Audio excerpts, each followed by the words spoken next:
Assalamualaikum warahmatullahi wabarakatuh. Welcome to our English class again. Before starting our lesson, let's pray together first. A'udzu billahi minasyaitonir rajim. Bismillahirrahmanirrahim. Raditu billahi rabba wa bil islami dina wa bi Muhammadin nabiyya wa rasula. Rabbi zidni ilma warzuqni fahma waj'alni minas sholihin. Amin ya rabbal alamin. Okay, today we are going to learn and continue our discussion about must and mustn't in contextual situation. It is the discussion about your work last week. Okay, directly we go to the situation. In the contextual situation, we have 5 here.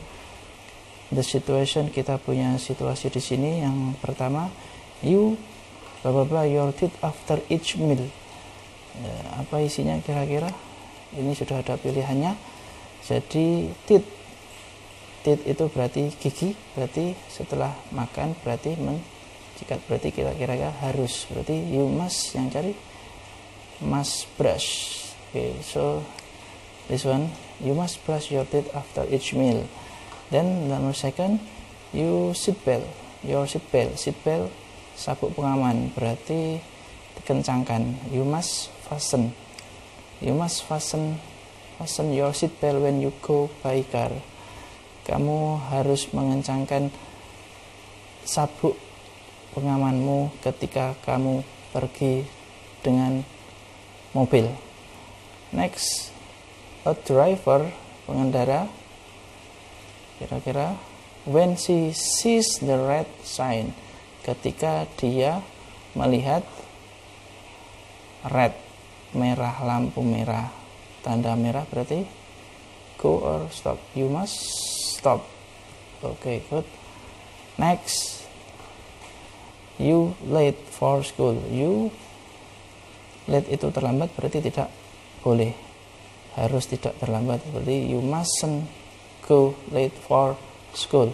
Next, you must keep the park clean to enjoy it. Kamu harus menjaga taman bersih untuk menikmatinya.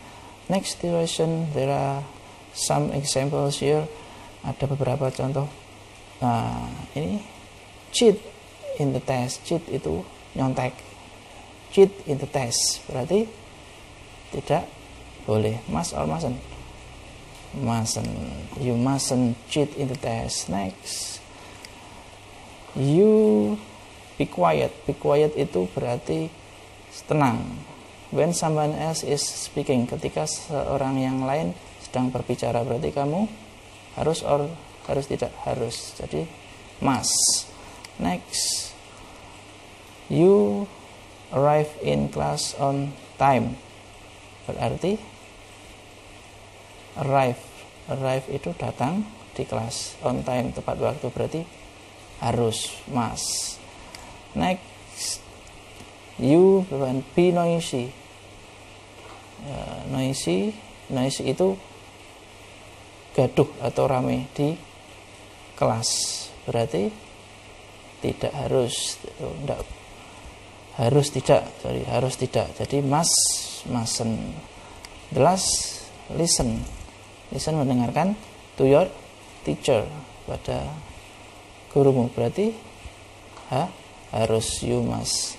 Yeah, that's all our session today. It is only the example of the use of must and mustn't. Itu hanya contoh penggunaan must and mustn't. Bisa membedakan ya sekarang. Jadi kalau must itu harus, mustn't harus tidak, jadi melarang. Oke, kita sesuaikan dengan konteksnya, situasinya. Jadi begitu. Okay, I think that's all for this session. Before ending our session, as usual, let's pray together. A'udzu billahi minasyaitonir rajim. Bismillahirrahmanirrahim. Allahumma inni istaudi'uka ma 'allamtanihi fardudhu ilayya 'inda hajati wa la ta'sanihi ya rabbal alamin. Okay, see you next time. Assalamualaikum warahmatullahi wabarakatuh.